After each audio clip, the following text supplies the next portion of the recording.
Evening, everyone. This April 10th, 2025 business meeting of the Albemarle County School Board is now in session. First order of business will be a roll call to identify everyone up on the dais. Ms. Schmidt? Good evening, Rosalind Schmidt, Chief Operating Officer. Judy Lee, Rivanna District.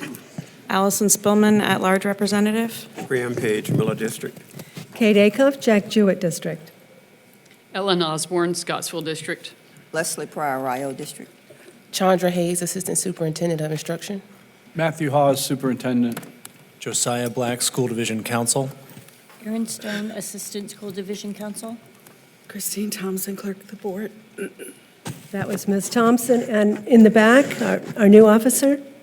I'm Officer Chaco. Thank you.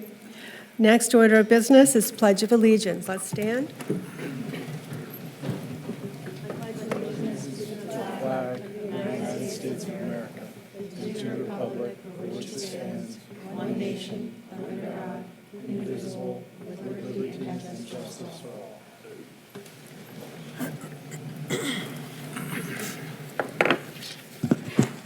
We'll now pause for a moment of silence. I'd like to have us note that earlier this week, we lost one of our senior students, Hayden Shiflett, who attended Monticello High School.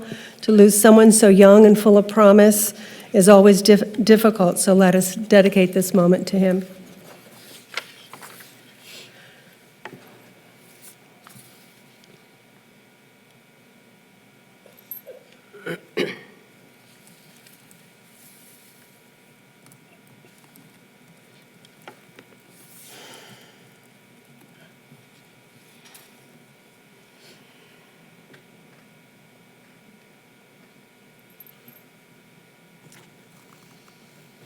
Next item of business is approval of tonight's agenda. Do we have a motion? I move to approve tonight's agenda. Second. Motion made by Ms. Lee, seconded by Ms. Spillman. All in favor? Aye. Opposed? Motion passes. Next item of business, our announcements. And first is Spotlight on Education. Who has that? Okay. Tonight's Spotlight on Education is all about brain power, nerves of steel, and some seriously impressive spelling skills. We're excited to celebrate this year's Division Spelling Bee winners, 2 students who rose to the top with focus, determination, and a love for language. Our 2024 Division champ is Claire Ming, an 8th grader at Lakeside Middle School. Claire sealed her victory with the word dynasty, which feels pretty appropriate considering the spelling dynasty she might be starting. Claire is 13, and she wowed the judges with her calm confidence and sharp spelling all the way through. Right behind her, and just as impressive, is our runner-up, Mila Jerufe Lopez. Mila is 12 years old and a 7th grader at Community Lab School. She gave Claire some serious competition and held her own through a tough field of contenders. Congratulations to both Claire and Mila for spelling their way to the top. We are so proud of you and can't wait to see what you conquer next, letters and all. Thank you. Thank you, Claire. So, do any of my colleagues have questions for you? What did you do to prepare for this? Is this your first spelling bee, for one? And secondly, what did you do to prepare? I've been doing spelling bees for a pretty long time now. The first time I did one, I was in 3rd grade. I was in 5th grade when I won my school spelling bee for the first time. And then I won again in 6th and 7th for school spelling bee. Last year I made it to the national spelling bee. Unfortunately, I got out at regionals this year, which I'm a bit disappointed about, but I think regionals was more competitive this year than it was last year, so I'm not like too upset about that.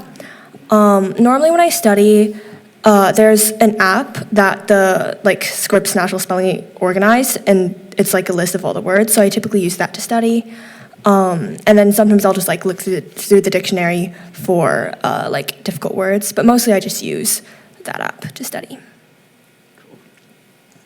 Are there any words that you particularly enjoy thinking about or using or spelling? There aren't really any that come to mind right now. I think I think German words are fun because they typically sound difficult to spell, but like German follows some pretty specific language patterns, so they're also like fairly easy to memorize. And I think words that follow like Latin and Greek roots are nice because like once you know them, then it's sort of like piecing together a little puzzle, and you don't have to do like as much guessing, which is nice. Well, I'm always very impressed by our spelling bee winners because my spelling, which used to be pretty good, has gone down the toilet with using computers and spell check. So I admire your hard work, and I may have to get out my dictionary and relearn some words. Get the app, Kate. But get the app.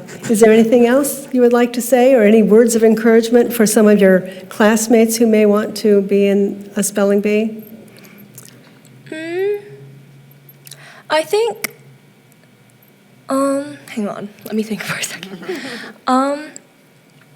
I think since I've done it for so long, I think a lot of spelling feels sort of like a habit. It's like, oh, it's like spelling bee season again. So, all right, let me like study again, brush up on the words I don't know.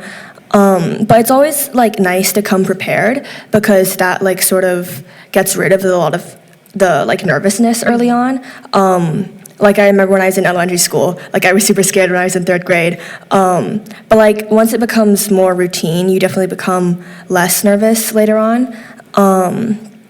There are like 2 students in my school in 7th and 6th grade respectively who I also think are pretty good spellers, so I'll be rooting for them once I'm in high school. And I'd say I'm like friends with both of them. So I'm looking forward to see what sort of spellers we'll have next year once I'm no longer eligible, just because it's been part of my life for so long that it sort of like feels like a thing that I've grown attached to. And yeah, I don't really think I have anything else to say. Thank you. Well, thank you so much. Why don't you come up? We'd love to shake your hand and congratulate you.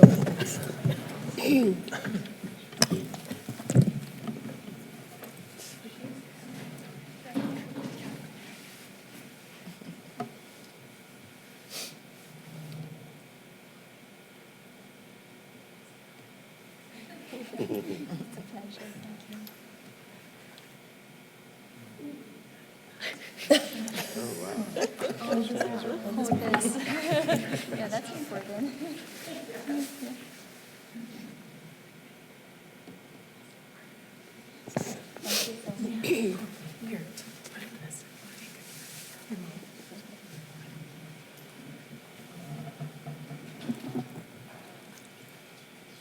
Well done. Congratulations. So awesome. Congratulations. Great job. Great job, and you showed such good poise even talking with us tonight.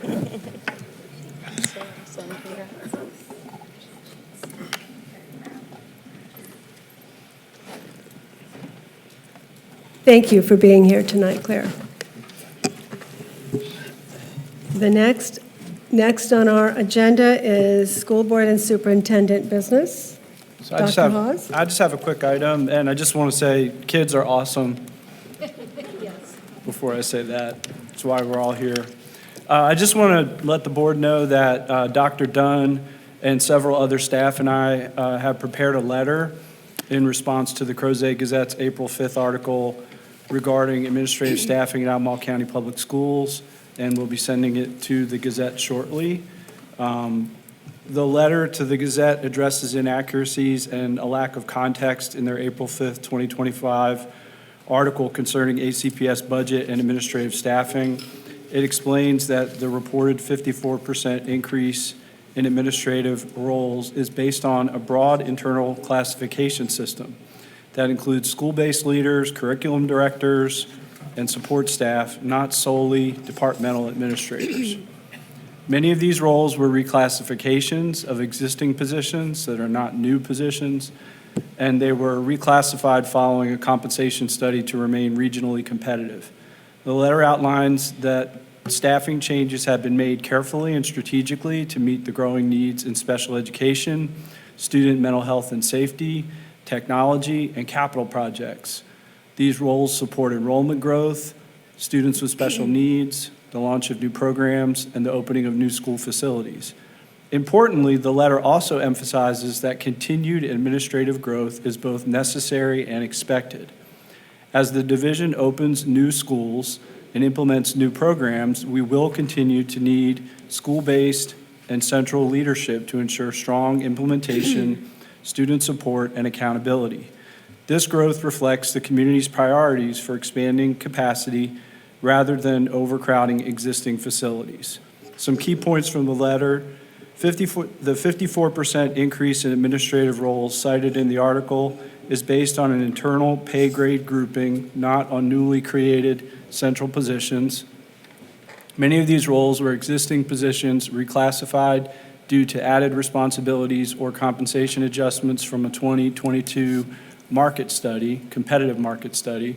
The administrator category includes a range of staff: school leaders, counseling directors, special education coordinators, athletic directors, project managers.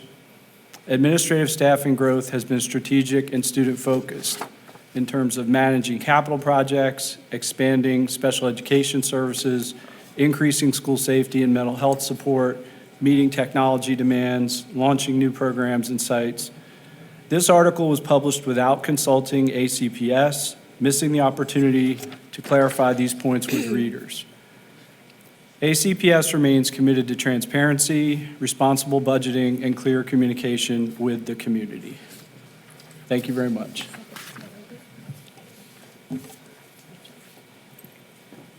And that's all I have. Thank you, Dr. Hawes. I've been informed that our other spelling bee winner has come into the auditorium. I don't know if you want to come up.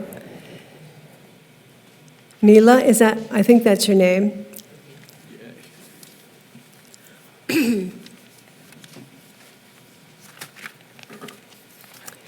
We just spoke a bit to Claire, who I guess won, and we would like to offer you time to talk about your experience in the spelling bee and say we're so very proud of you. Thank you. What was your favorite part about participating in it? You can move the speaker a little closer to you. It moves up and down.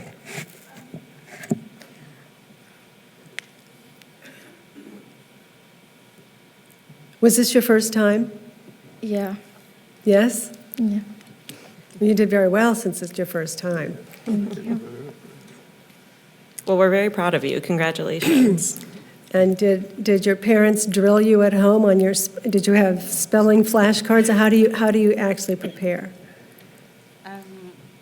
Yeah, she studied hard. We used to live in Manchester, UK before coming here, and they had like spelling tests every week. Oh, wow. So I think she was trained there, and also she's a very hard worker. It's like, Oh, did she you- puts her did you- mind on something, she gets it. So did your spelling improve as well? Yeah. Well, do you plan to compete again next year? Probably. Probably. Well, we look forward to talking to you again next year. And thank you for being here. And we'd love to shake your hand and congratulate you for all your hard work. If you can just.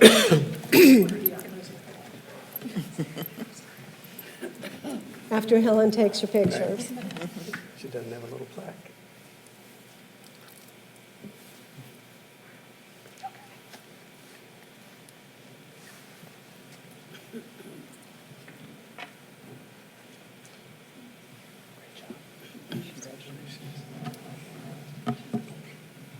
Nice job. Great job. A lot of hard work. Thank you.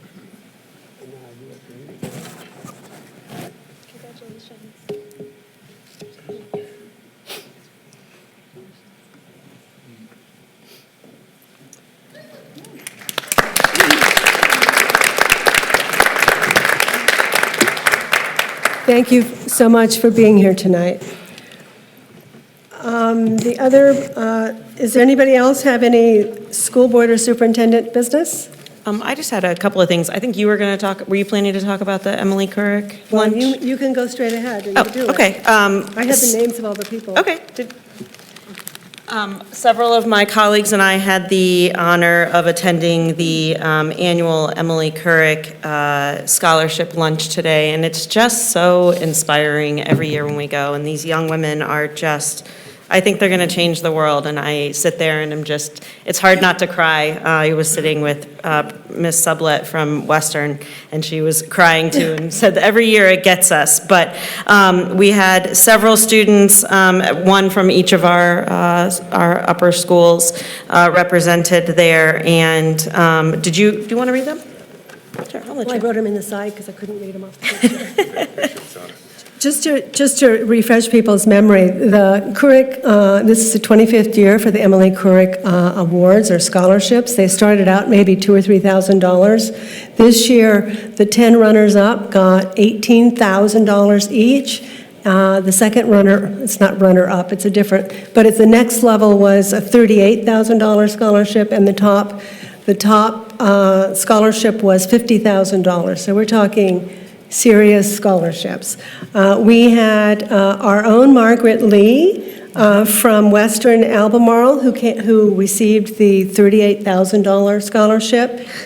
We had Gwyneth Cox from Community Lab School, and we had Vidya, no, I made a mistake. Margaret Lee won $18,000, and Vidya Arbati, I'm destroying her name, from Albemarle High School won the $38,000. So we were well represented, and they were all totally amazing people. Yeah, agreed.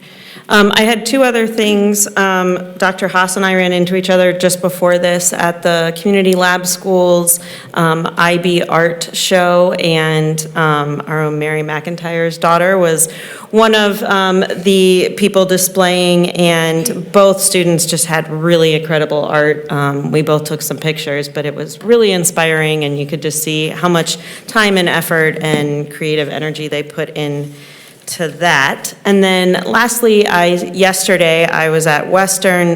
They are putting on Legally Blonde, their drama department, and I surprised them. I have one of my best friends growing up, one of my best friends from college grew up with Laura Bell Bundy, who originated the role of Elle Woods on Broadway, so she sent them a shout-out video, and it's posted on ACPS's socials today. But it was a bright light in my week to surprise all those students with that, and several of them burst out crying and were fangirling out, and it was the highlight of my week, and I'm really excited to see the show, so I hope you guys will join us there.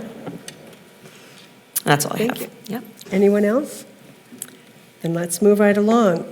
Tonight, I don't believe we have any public comment, is that correct? That's correct. I want to sign. Thank you, Ms. Thompson. Then we need a motion to approve tonight's consent agenda. I move we approve tonight's consent agenda. Second. Motion made by Ms. Lee, seconded by Mr. Page. All in favor? Aye. Opposed? Motion passes. Next, we're moving right along to school division business. First is the special education annual plan for this next school year. And Ms. Katie Compel, sorry. That's an easy one, and I messed it up. But you can correct me.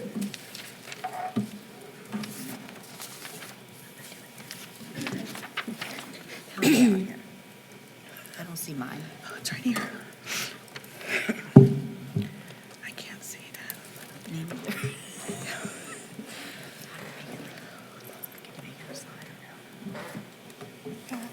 Can you see for me? Sorry.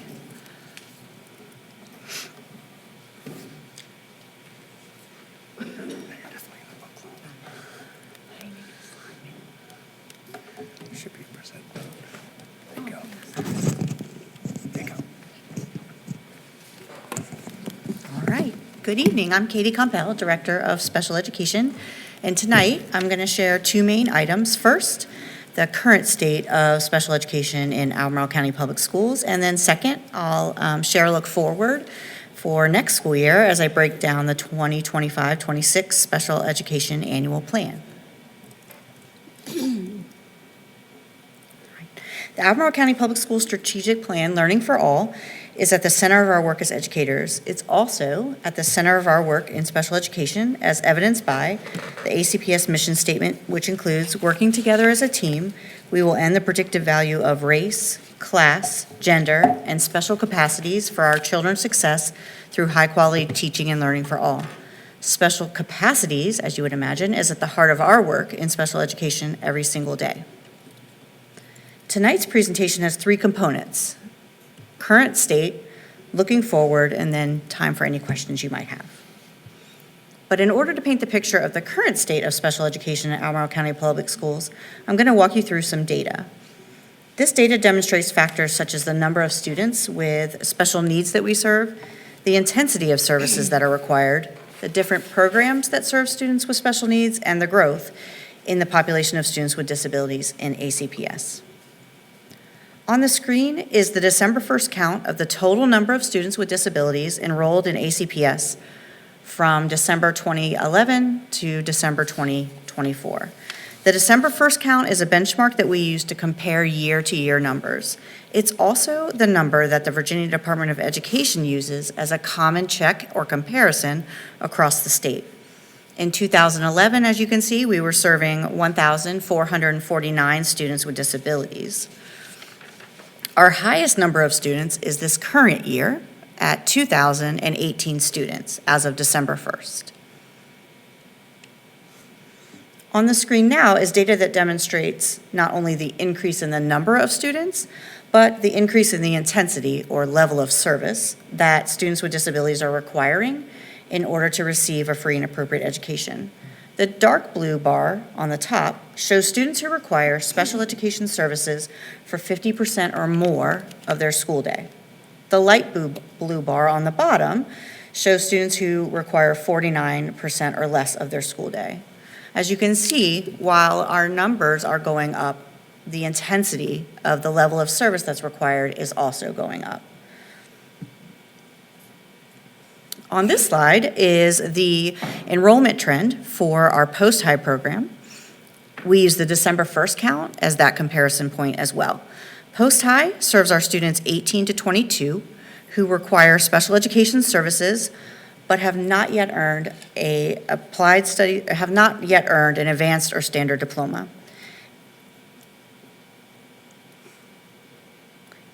Now that we have a picture of kind of the basic data for special education, let's look forward to the 2025-26 Special Education Annual Plan. Federal regulations that were last reviewed in 2004 require every school division to submit a special education annual plan. The annual plan is required to be shared with the Special Education Advisory Council and approved by the school board in order for any state or federal funds to be appropriated for the education of students with disabilities.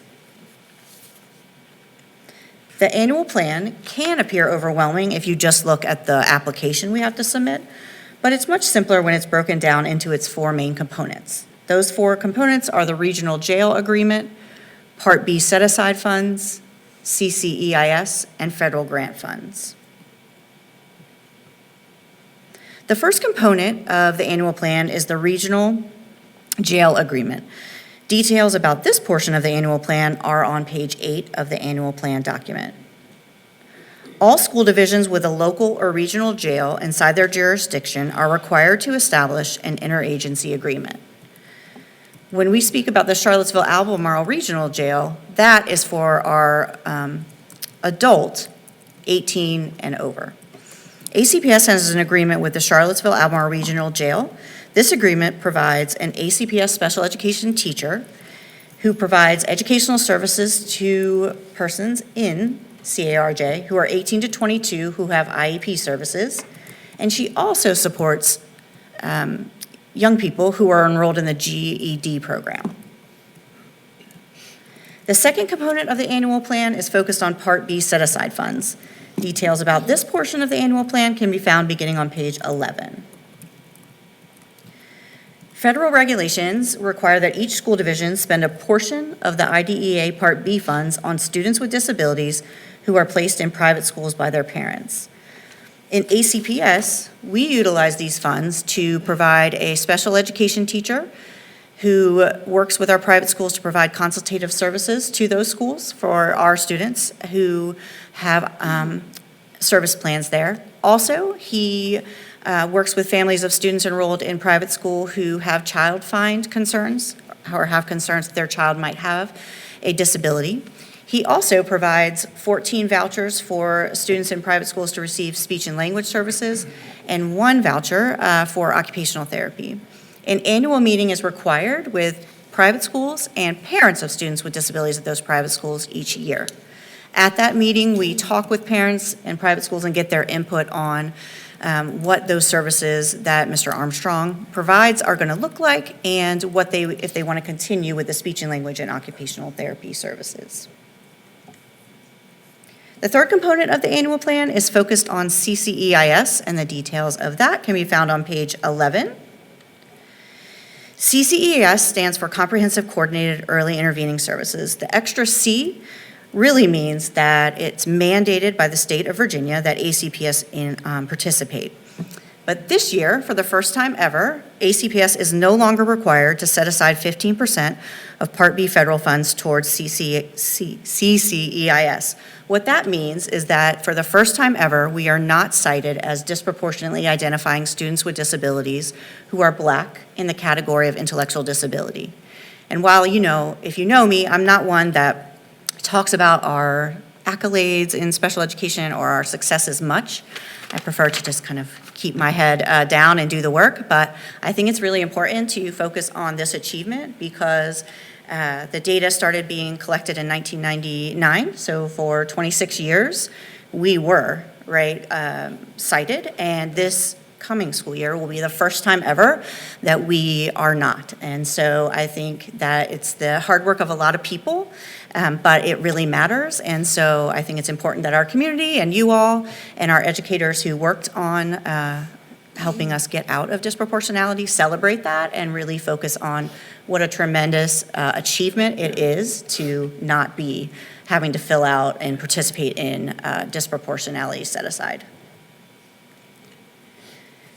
The fourth component of the annual plan are the federal grant funds, which can be found on page 13 and 14 in the document.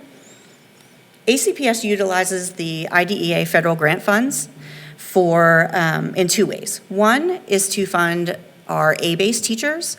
Our A-base, or autism-base, teachers provide direct services to students in A-base programs in their least restrictive environment, or inside ACPS schools. The second part that we use the funds for have to apply to preschool, and we use that to fund, because it's a very small amount of money, we use that to fund 2 teaching assistants who work in our early childhood special education programs. I'm not going to read all of this about Autism Base, but I do think each year I just like to remind people that our A-Base program was created so that students with autism can remain in our schools in general education classrooms with their peers, but have teachers and teaching assistants that can provide them direct instruction in academics, social skills, and communication as needed. They have staff who can serve as their advocates, intervening and supporting general education staff and administrators when the need arises. And so this is what we primarily use our federal funds for.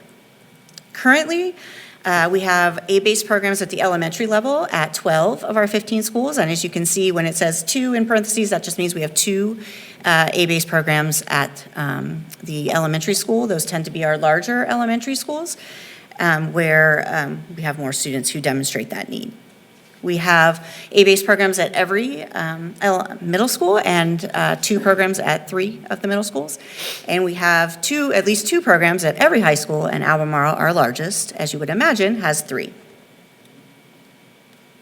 Okay, so that's a summary of the annual plan, and I'll just pause there for any questions or reflections you have for me.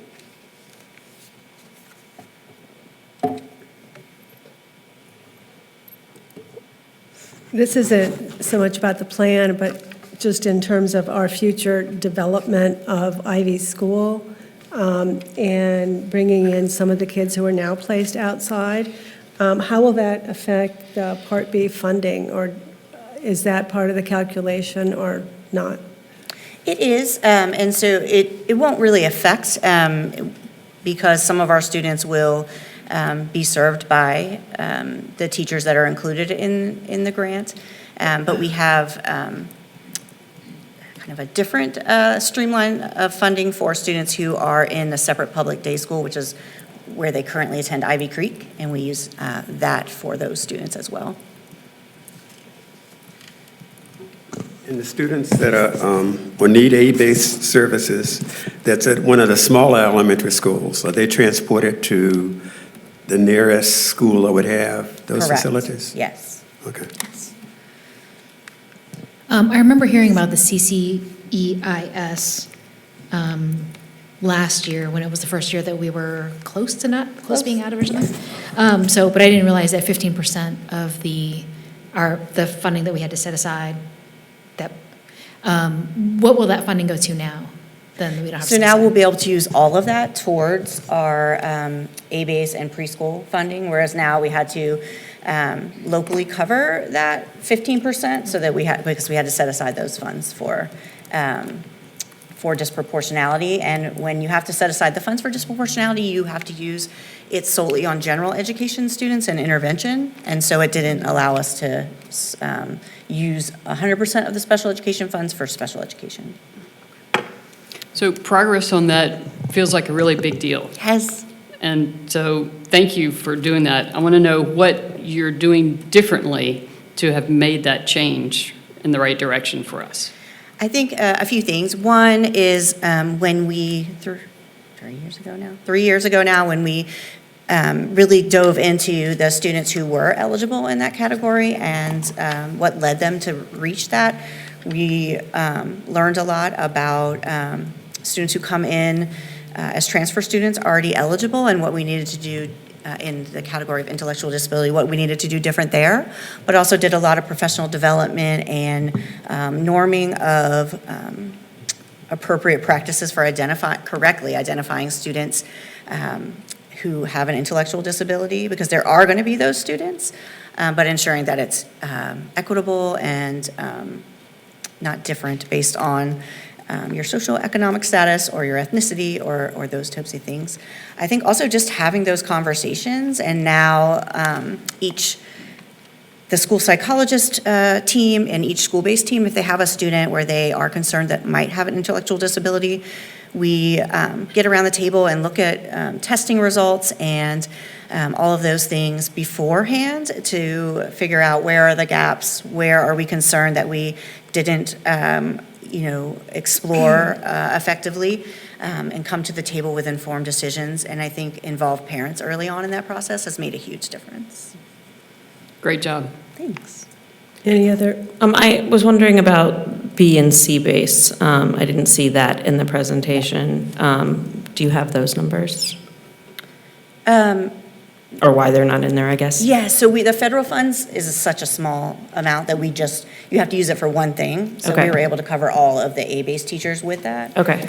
We still fund the B and C and preschool and all of that, but through our local funds. I gotcha. Okay, thank you. Sure. Thank you.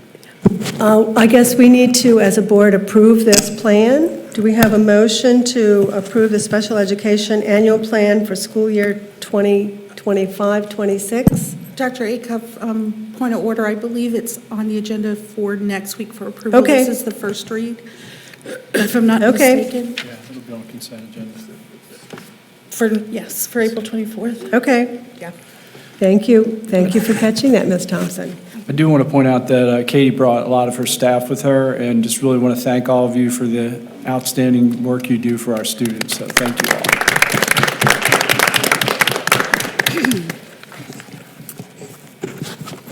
Thank you all. The next item of business is Maya Kumazawa and a budget update. Oh, actually, the 24th. I need to learn how to read.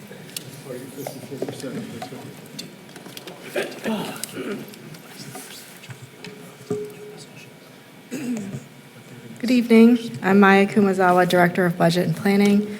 This evening, I have a few items that relate with our budget development process.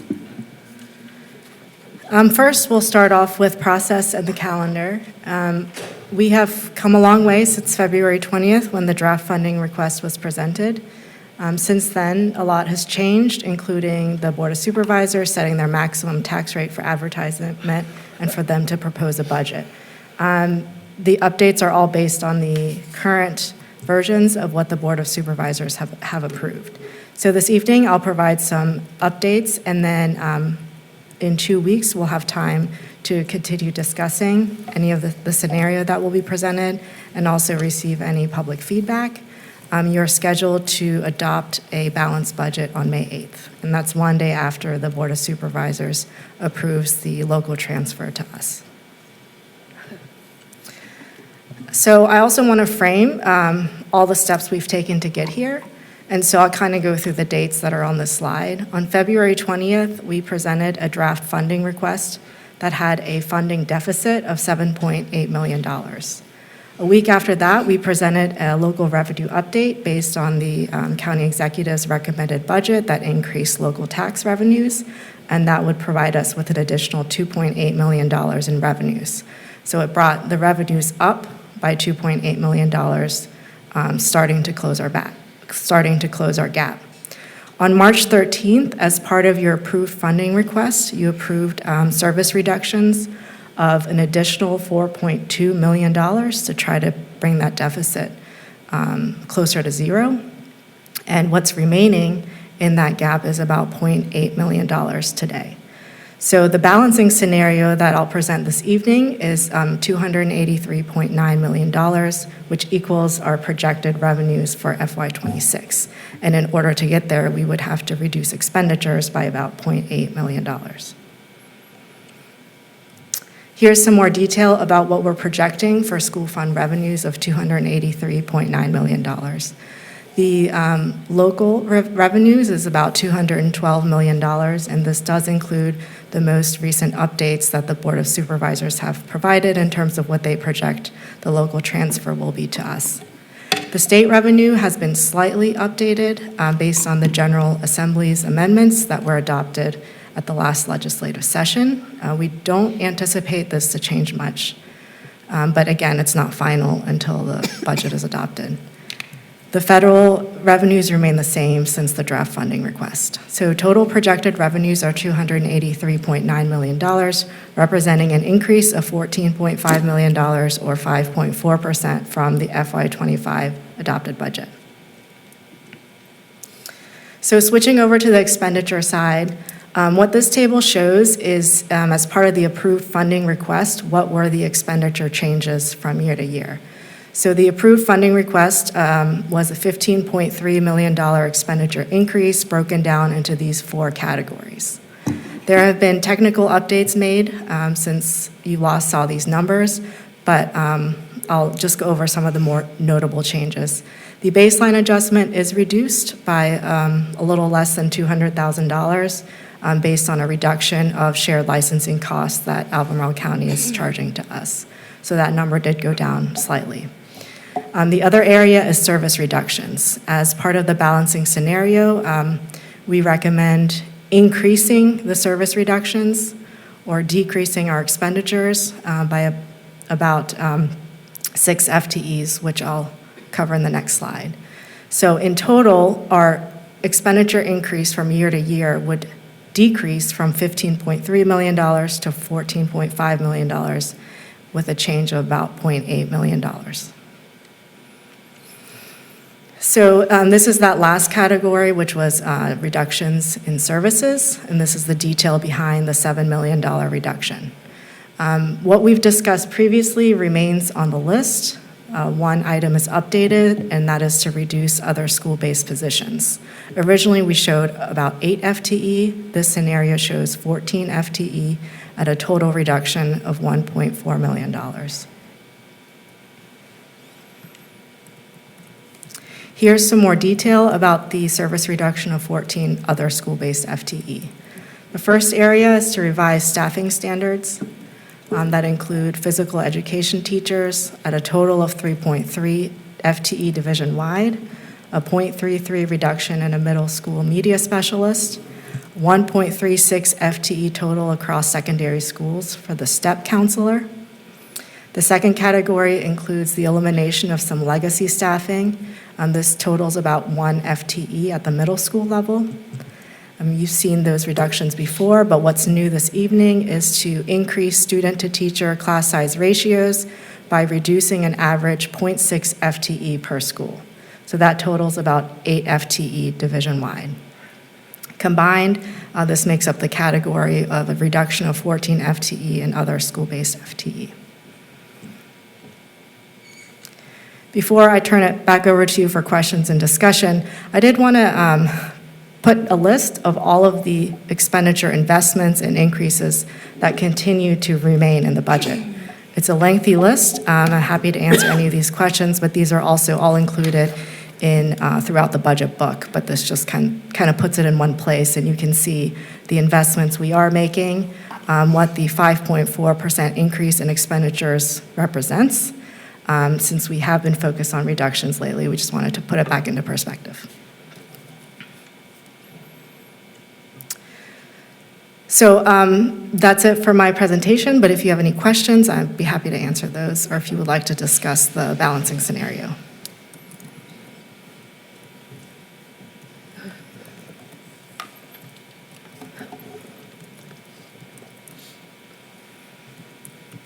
Can you back it up a couple of slides? Just so another one. Yeah.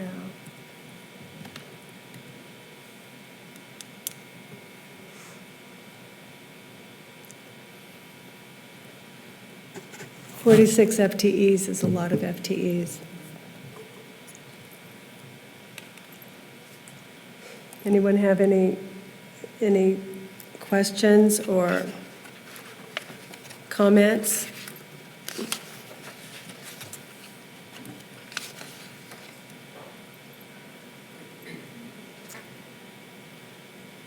I think you've presented it in a pretty straightforward fashion, what our option is at this point. I don't know if anybody has anything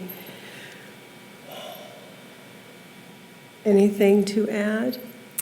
So procedurally, Ms. Kumazawa, we would approve this on the 8th? Yes, if you would like, I can bring back the same information in a couple of weeks after you've had some time. And then on May 8th, you would approve, assuming that the revenues don't change, which we don't anticipate at this point, you would adopt this version of the balancing scenario.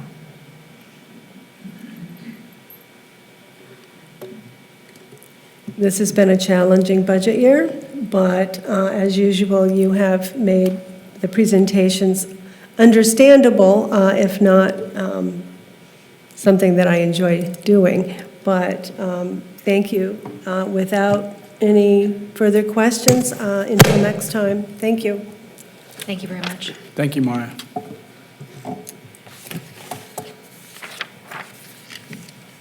Is there any other business by board members, or?